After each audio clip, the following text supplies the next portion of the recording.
Let's say all of a sudden you win $1 million, you win the lottery, you win a YouTube competition, or someone was really nice during the holiday season. Let's say that's you. What exactly do you do with that money? That's what I'm going to share my advice anyway in this video.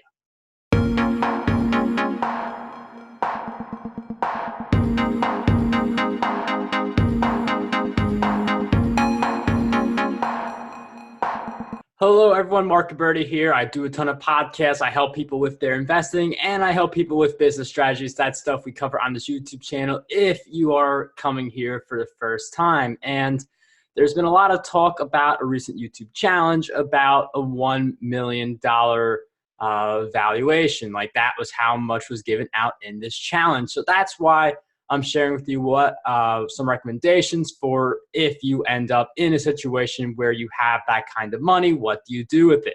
Well, the first thing is not all of that is your money. If you do win the lottery or some type of challenge and you end up with $1 million, there's going to be a lot of that money that gets taxed. You can rely on, in most cases, having $600,000 after all taxes are accounted for. So we're going to be playing with that number. That $400,000 you're going to have to give in tax at some point. That could go into something risk-free that gives you a return on your investment. You're not going to see that much of a return, maybe like 1%, 2%, maybe even 3%. So most of these risk-free investments, they don't produce that high of a return because they're risk-free, but they are a return instead of just parking the $400,000 in a savings account that doesn't grow and then just waiting to hand that money away.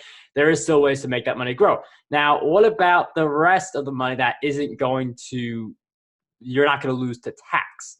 Well, one of the big mistakes people make when they are in the situation where they win a lot of money is they suddenly think that they're a millionaire. If you win $1 million in like lottery or whatever, you're not a millionaire. You're just someone who, you have like the same job as before, you had the same lifestyle as before, you just happen to have $1 million.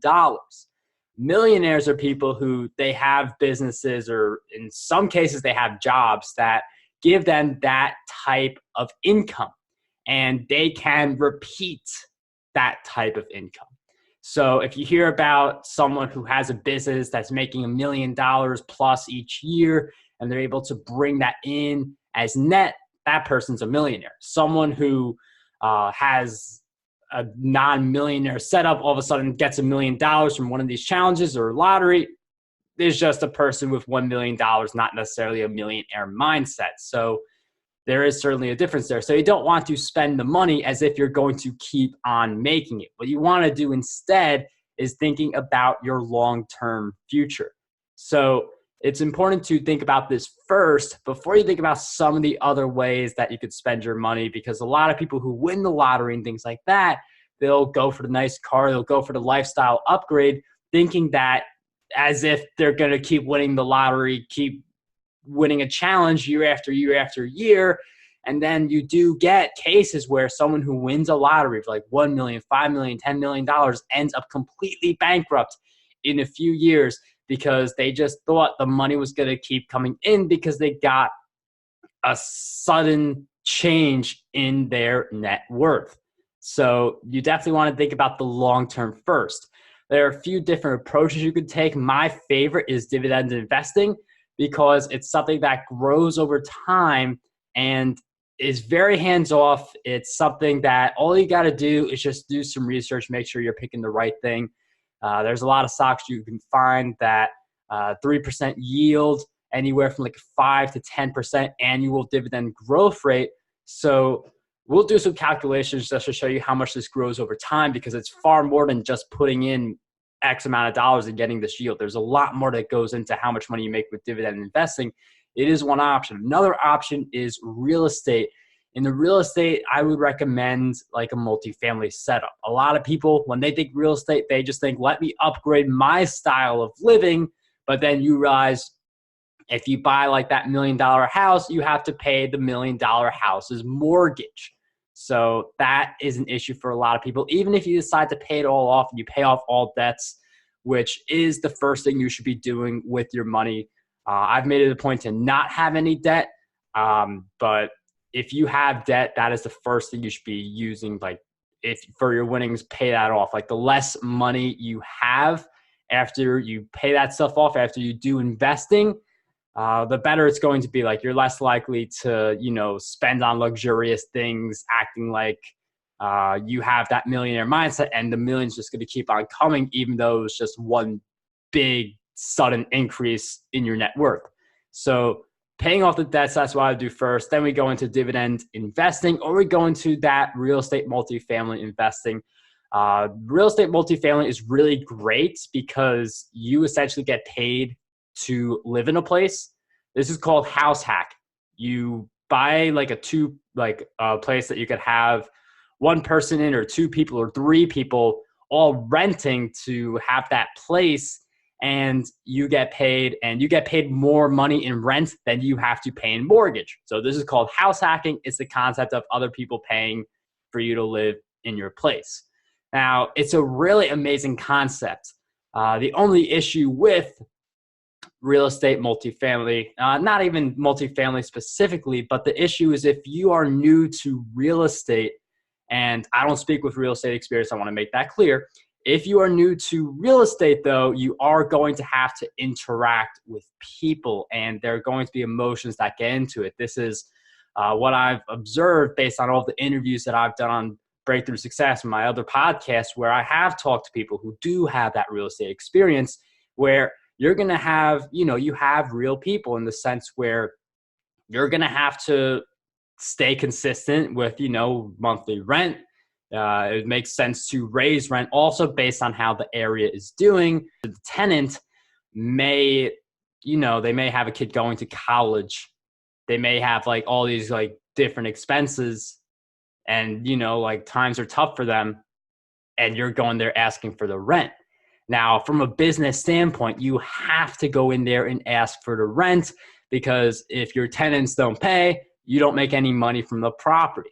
However, it can be a little hard from, an emotional standpoint to make that ask.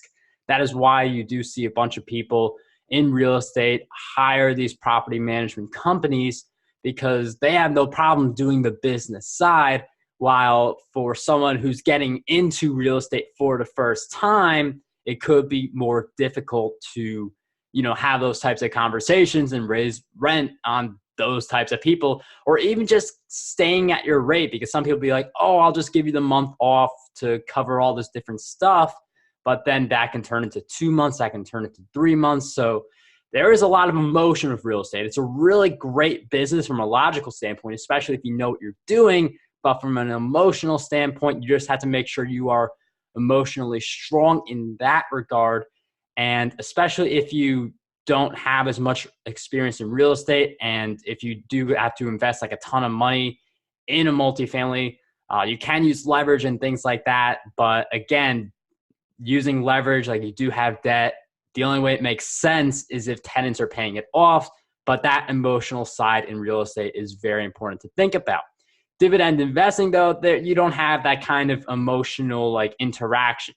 It's you put your money in and you just get money to come back. And you can make money through stock appreciation, but you also make money through the dividends, which is going to be really big for someone who makes like $1 million in the lottery or the YouTube challenge, or, someone's really nice to them during the holidays or something like that, $1 million check for Christmas stocking.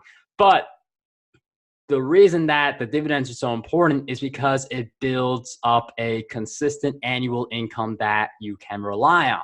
So when it comes to figuring out how much money you put into dividend investing, or the real estate, or any investment vehicle that you choose, it's very important to do this step before you spend the money on some of the other things. Because you could do some upgrading with your lifestyle, but again, you don't want to over upgrade, because then you have those enhanced expenses. Like a luxury car has all these luxury expenses attached to it. So you definitely don't want to do that. What I recommend with the investing is quickly take as much of the money away from yourself as possible. Like take away a lot of the money that you could think about, spending on other things. It's one thing to have all $600,000 and be thinking, okay, I have this much money to spend. It's another thing to cut out at least half of that and then have less money available. So my recommendation, at least what I would do, is look to use 400,000 of that to invest in dividend investing. Now, if you do know real estate, if you do know some other investment vehicle and you are confident with that choice, I'd recommend going for it, as long as it's able to give you the residual income. So assuming you could find a bunch of stocks with a dividend yield of 3% and a growth rate of 7%, these are not too difficult to find. They definitely require some research to figure out which ones they are. I'm not going to give stock recommendations because obviously based on what time you watch this video, the recommendations could be very different. I'm trying to make this video more evergreen. But if you do have a 3% yield, the growth rate is 7%. We're just going to run through some numbers really quick. Year one would be $12,000 in dividend income. Year 5, with doing nothing, and we're not even talking about reinvestments in any of these numbers, which would obviously make it higher. Year 5 would be $15,729.55. And year 10 would be $22,061.51. So you are almost doubling the dividend income within 10 years. That does not include if the stock appreciates. That does not include if you reinvest, where you are very likely to then double your dividend income. It just depends on what price point you get those reinvested shares at, which is based on, what price the stock is when the purchase is made with those reinvested dividends. So that is what I would do with the majority of the money. Again, whether it's like real estate rentals or dividend investing, something that brings in income you can count on each year. Like $12,000 isn't necessarily enough to retire on the spot. But if you just let that sit and you let that keep growing and compounding, it eventually becomes enough, and it is going to help out a lot to say that you make an extra $12,000 per year by not putting in any extra work. Now, that doesn't sound as glamorous as spending all of your money on fancy things, but this is the play that makes it easier for you to have choices over the long term. It's not like 1 year of like vacation spree and all these things like that. Like the dividend income, you could reinvest it, or it could just make things a little easier. It could help you with mortgage payments. It can help you with all the expenses that you have. And, as that thing builds up even more, it's just going to help you cover even more expenses. So rather than significantly upgrading your lifestyle, I would recommend more of a, let's do some upgrading. Like for some people, depending on what your situation is, you may want to get a new house just because you don't have enough space in the old one. It's just a chaotic environment, a chaotic setup. You want to get a new house, but that doesn't necessarily mean everyone should be thinking that way. Just because you have more money doesn't necessarily mean you have to spend more of it. You should be investing most of this money because, again, when you win something like this, you're not a millionaire. You're just you just happen to have $1 million right now. So it's better to invest that money than it is to spend it and then think of, I have to win another lottery to pay off all the new debt that I've acquired. So money it really comes down to mindset and how you view it. And when you do invest in this manner, it also puts you in a really good mindset where not only are you thinking, I have this amount of money invested in dividend stocks right now, let me now add to it. Let me put in an extra 100 a month, an extra 500 a month, and keep building it up, because the more you build up on your investment portfolio, whether it is all dividends or mixed dividend real estate or some other investment, that is going to build up your mindset so you eventually do have that millionaire mindset, rather than just being handed money and thinking that you are a millionaire and you have the mindset, even though anything like that really just boils down to luck. So in any event, I do hope you guys enjoyed this video. Subscribe to this channel for more dividend investing strategies, more business growth strategies, and I'll see you in the next video.